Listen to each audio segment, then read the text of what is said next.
Okay, so we know that here in the US we're being scammed because when we see other Western countries, they are actually taking care of their citizens and they have things like free healthcare. I have a little bit of deeper knowledge for some of you guys who haven't looked into it more or have like a different perspective. So the reason why these European, yes, including Nordic countries are able to do these things for their citizens is because they're exploiting other countries. The reason why they're not exploiting their own citizens is because they're taking their exploitation somewhere else. And all that exploitation money is going into the free medical care, free education, housing loans, etc.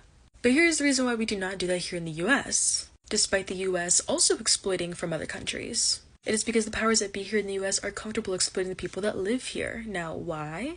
Because America is racially diverse. It is unfortunate, but it is true. The foundation of this country was off of the enslavement of black people, the genocide of indigenous people, and the internment camps of Asian people.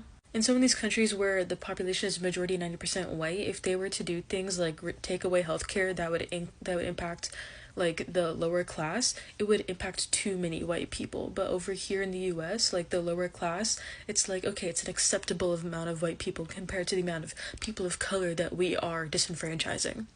So when we say things like, oh my goodness, in America, the top 1% have everything, the rest of us have nothing, so let's be more like these Nordic countries or these European countries because they have more like socialized healthcare and stuff, that is not entirely accurate because in reality, these Nordic and European countries are the 1% and all the other countries that they're exploiting are the 99%. And since we don't want to pass our suffering onto others, that is not the model that we want to idolize. So what model should we strive for, even if it is idealistic and hypothetical? Well, we look towards a society where they did have the free education and free healthcare, but most importantly, we look towards something that they did not have, which is people, but more importantly, businesses that were able to achieve a certain level of wealth. Because at a certain level of wealth, the only way that a person or a business is able to make that money is through exploiting people. And so the government decentivizes exploitation from even happening in the first place because they say, hey, look, businesses, at a certain point, you're just going to get taxed anyway, so there's no point in you even trying to, go above this threshold by making so much money because you're not going to keep that money anyways. So yeah, I hope you learned something new.